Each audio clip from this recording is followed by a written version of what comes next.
El derbi más grande de Italia vuelve a la Champions League. Milan e Inter se enfrentan para el deleite deportivo de propios y extraños. Sin embargo, esta llave podría ser síntoma de la recuperación económica del calcio. Más allá del orgullo citadino, en esta semifinal hay mucho dinero en juego. Dinero en Juego, un podcast informativo que te mantendrá al tanto de las tendencias, movimientos y estrategias financieras que sustentan el deporte internacional, con Jesús Román.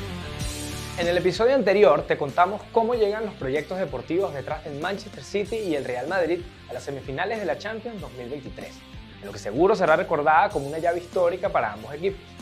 Pero es momento ahora de hablar del otro cruce que promete y promete mucho: Internazionale de Milano contra el AC Milan. Un clásico entre los archirrivales de la ciudad del norte de Italia que ya se ha dado antes en Europa, pero nunca en una instancia como esta, y que medirá a dos proyectos deportivos que pasaron por una última década un tanto complicada, pero que hoy se encuentran más que a la altura de las circunstancias. Continuamos con la segunda parte de este episodio especial de Dinero en Juego en modo Champions. Así que acompáñanos para enterarte de todos los aspectos financieros que hoy hacen posible este gran choque de campeones de Europa. El Inter, un resurgir accidentado. Este mes de mayo se revive una semifinal de hace 2 décadas, con un clásico que no se veía desde la temporada 2002-2003 en competiciones de la UEFA. Y aunque el marcador histórico de este torneo favorece al conjunto rosonero con 2 victorias y 2 empates, los logros deportivos en los últimos años marcan un escenario bastante parejo que se podría llevar cualquiera. Entramos en tema hablando del Internazionale de Milano. Campeón de Champions en 3 ocasiones, reciente campeón de la Serie A en la temporada 2020-2021, algo que no hacía desde el triplete histórico obtenido en 2010, siendo campeones de la Serie A, la Copa Italia y la Champions League. Paradójicamente, el año más exitoso de la historia del Inter fue seguido de una crisis financiera impulsada por mala gestión interna del club. Este es otro ejemplo de un equipo que se endeuda para ganar la Champions.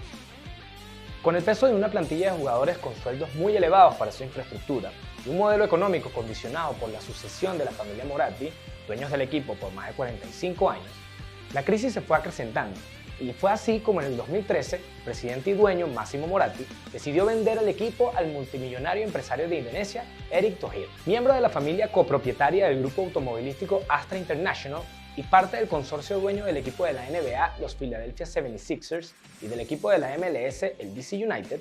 Thohir puso sobre la mesa 250 millones de euros para hacerse propietario del 70% del Inter. La idea del empresario asiático era clara: el Inter debía expandir su mercado. Y para eso, el magnate de Indonesia prometía abrir puestas importantes en Asia, captando fanáticos y patrocinadores importantes en un continente cada vez más interesado en el fútbol. Lo más interesante para muchos sería ver cómo este nuevo dueño impulsaría su plantilla de jugadores sin romper con el famoso fair play financiero, normativa de la UEFA que obliga a sus equipos a no invertir más dinero del que ganan, con el fin de regular a nuevos inversores que compren equipos y ofrezcan más dinero a los grandes jugadores, creando así un entorno desigual con la mayoría de los clubes europeos. Para este apartado, el club nombró a su leyenda Javier Zanetti como vicepresidente del Inter, jugador que se retiró de las canchas en 2014 y que sería el responsable de llevar el apartado deportivo de la institución hasta el 2016, aunque sigue ocupando el cargo hasta la fecha. A pesar de los esfuerzos, el Inter ya no parecía un proyecto tan interesante para las grandes estrellas del fútbol, quienes optaron por equipos de mejor presente y con mejores salarios, y que llevó a una época de 3 años en los que el club no ganó ningún título ni se clasificó a la Liga de Campeones. Esto, por supuesto, tuvo un impacto directo en los tifosi interistas, con el club registrando ventas de unos 35.000 abonados en su estadio en el año 2012, casi 31.000 en 2013 y 22.500 en 2014. Para ponerlo en perspectiva, el estadio Giuseppe Meazza cuenta con un aforo de 81.277 personas, y en esa época el club registraba un promedio de aforo por juego de 35.000 personas aproximadamente. Thohir mejoró los ingresos del club en un 21,6% para finales de 2015, lo que redujo las pérdidas de 140.4 millones de euros a poco más de 60 millones, pero el club seguía perdiendo mucho dinero. Y finalmente la decisión fue ceder el control a nuevos inversores.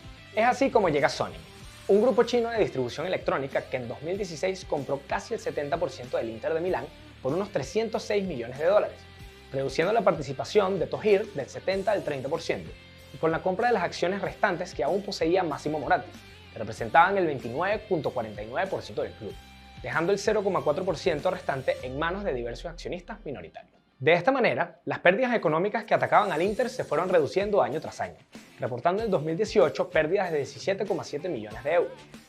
Deportivamente, el club reorganizó su política de fichajes, conformando una plantilla competitiva en Italia que fue llevando a mejores desempeños en Liga y Copa, consiguiendo la clasificación a la Champions nuevamente en la temporada 2018-2019. Aunque ese año quedaron eliminados en fase de grupos, ya el Inter volvía a tener presencia en la máxima competición europea, lo que genera ventas, atención y más inversores. En 2019, la firma Lion Rock Capital de Singapur compró el 31,5% de las acciones del conjunto italiano, operación que supuso la desinversión definitiva de Eric Thohir del proyecto. Este mismo año, la nueva directiva decide apostar por crear un departamento propio que gestione el marketing de su empresa, responsabilidad que para ese momento era de la empresa Infront. Y como muestra de que iban en serio, contrataron a Jaime Colás, quien se desempeñó como director de patrocinios del Real Madrid hasta ese momento. Con este movimiento, el Inter siguió afianzando su presencia en el mercado asiático, sector más lucrativo para el proyecto, mientras contaba con patrocinadores de renombre como Nike y Pirelli, las dos marcas más importantes no asiáticas que tenía el club. El proyecto fue en ascenso e incluso en 2021 el fondo de inversiones británicos VC Partners presentó una oferta de 750 millones de euros con deudas incluidas para hacerse con el equipo nerazzurro, propuesta que el grupo Sonin rechazó por considerar muy baja. Recordemos que Sonin entró al Inter en 2016 por 306 millones de euros. Como pasó con muchos clubes, los años de pandemia tuvieron un fuerte impacto en la economía del proyecto, registrando pérdidas de 488 millones de euros entre 2019 y 2022. Por lo que a finales de ese año, el grupo chino finalmente se ha decidido por poner en venta el club y ha contratado al grupo Rain, banco que llevó las ventas del Chelsea y del Olympique de Lyon a empresarios estadounidenses, y a Goldman Sachs para gestionar el traspaso de las acciones. Hoy en día se rumora que Andrea Radrizzani, fundador del fondo Acer Ventures y actual dueño del Leeds United de Inglaterra, está preparando una oferta de 1.000 millones de euros para comprar al Inter. Una oferta que parece depender de que el grupo pueda vender al club inglés. Si esto es cierto, tal vez haya que recomendarle que se apresure a su propuesta, pues seguramente la oferta tendrá que subir si el Inter logra vencer al Milan en esta apasionante semifinal de Champions. El Milan, un proyecto sin norte. Pasamos ahora al vecino, el AC Milán. 7 veces campeón de la Copa Europa, el equipo rosonero pasó de una exitosa década de los 2000 con 3 finales de Champions jugadas y 2 ganadas, a un periodo de 16 años sin llegar a semifinales de un torneo en el que había sido protagonista recurrente en su historia, pero que en el que no participaba desde el 2013-14 hasta el 2021-2022. Para muchos, el declive del equipo tuvo un nombre y apellido: Silvio Berlusconi. 3 veces primer ministro de Italia y figura influyente de su país, Silvio Berlusconi compró el 52% de las acciones del Milan en febrero de 1986, en un momento de crisis para el club donde se especulaba incluso de la desaparición del mismo a partir de escándalos asociados a los amaños de partidos y deudas impagables. En el año 87 llegó el legendario Arrigo Sacchi y la época dorada de títulos y éxitos económicos comenzó.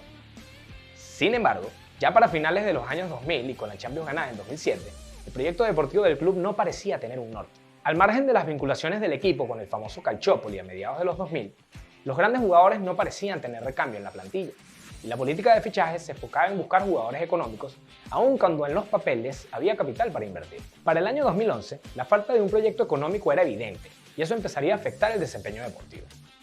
El Milan invirtió 46 millones de euros en fichajes que le permitieron ganar la Serie A y la Copa Italia, pero que le retornaron únicamente 26 millones de euros, lo que implicó el primer año de pérdida en mucho tiempo, y eso solo fue el comienzo.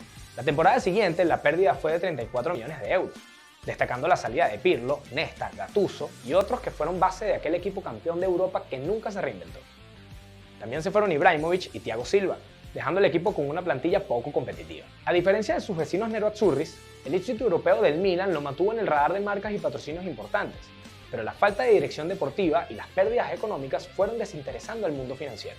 Y en 2013 el equipo quedó eliminado en octavos de final para no volver a jugar la Champions por un largo tiempo. En la temporada 2015-2016, el equipo reportaría pérdidas de 50 millones de euros, y ya el Milan era sinónimo de resultados mediocres tanto dentro como fuera de la cancha, con un proyecto deportivo a la deriva y sin señales de interés por parte de Barbara Berlusconi, hija del magnate italiano y ahora encargada en la dirección del equipo. Finalmente, en el 2017, el AC Milan fue vendido al empresario chino Lee Jong-hong por 740 millones de euros, en lo que parecía una apuesta más del mercado asiático por dominar el deporte europeo. Esta vez, la inversión vino impulsada por el propio presidente de China, Xi Jinping, que buscaba consolidar estratégicamente a China como acreedor de activos destacados en los diferentes mercados internacionales y especialmente en el fútbol, como parte de un proyecto deportivo con proyecciones del país para 2050. A partir de esta iniciativa gubernamental, Lee Jong-hong financió la compra del Milan a través de préstamos por más de 300 millones de euros del Fondo de Cobertura de los Estados Unidos, Elliott Management Corporation, organismo que protegió su inversión con intereses de hasta el 11% y que estipuló que en caso de incumplimiento con los pagos, se haría con el control del club italiano como garantía irrevocable. Lee invirtió posteriormente 274 millones de euros en fichajes estelares que prometían corregir el rumbo del equipo, pero esto no ocurrió, pues el equipo seguía sin una idea deportiva que respaldara el proyecto. Y finalmente en 2018, el grupo estadounidense pasó a ser dueño del club por 400 millones de euros, como consecuencia de falta de los pagos en los préstamos del empresario chino. Ahora, como dueños del equipo casi por accidente, el fondo de cobertura debía planificar un proyecto financiero y deportivo que rindiera cuentas, sumando el Milan como uno de sus múltiples activos en su portafolio de inversión. La tarea no fue fácil, y de manera acertada los americanos optaron por contratar a Ivan Gazidis, exdirectivo del Arsenal inglés, como su nuevo CEO, encargado de caminar el rumbo del conjunto rosonero. Esto llevó a sumar a Paolo Maldini y Zvonimir Boban como directivos del apartado deportivo del club, mientras que en el apartado del marketing, el final de la temporada 2018 registró más de 70 millones de euros procedentes de nuevos patrocinadores. Sin embargo, una investigación de la UEFA concluyó que el Milan había incumplido con el fair play financiero durante la gestión de Lee Jong-un, gastando más dinero del que habían ingresado en los últimos años y castigando al equipo con una temporada sin poder jugar competiciones europeas, lo que significó perderse la Europa League, segunda máxima competición de clubes del fútbol en Europa, para la temporada 2019-2020. Este fue un llamado de atención para la dirección deportiva, que tuvo que replantearse por completo sus estrategias de fichajes, en orden de poder conseguir éxitos locales e internacionales. Asimismo, la oportunidad de reinvertir el Milan había sido tomada en serio, y una asociación con su rival, el Inter, ha derivado en la propuesta de la construcción de un nuevo estadio, lo que representará un gasto compartido de 1.200 millones de euros aproximadamente, con apertura estimada del estadio para 2027.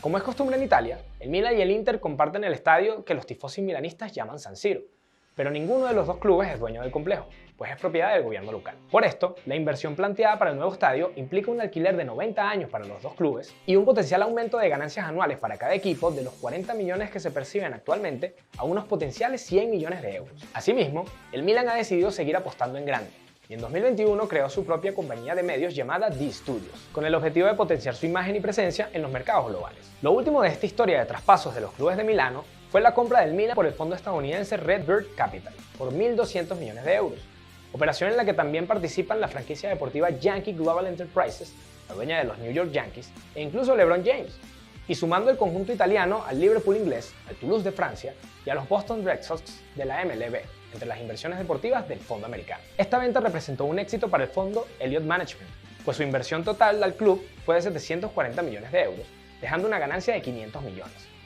No parece casualidad que todo esto ocurra al final de una temporada 2021-2022 en la que el Milan volvió a ser campeón del Scudetto por primera vez en 10 años y con una clasificación a la semifinal de la Champions después de 16 años. Sin duda que estos dos grandes de Italia han pasado por una última década complicada, pero por suerte para todos, las circunstancias se han alineado para que veamos el clásico de la Madonina con unas expectativas enormes y un escenario inmejorable. Solo queda que me cuentes en los comentarios qué proyecto deportivo te ha gustado más y quién de estos 4 semifinalistas levantará la orejona de este 2023. Sin importar el resultado, podemos afirmar que hay mucho dinero en juego. Yo soy Jesús Román, gracias por estar del otro lado y será hasta el próximo partido.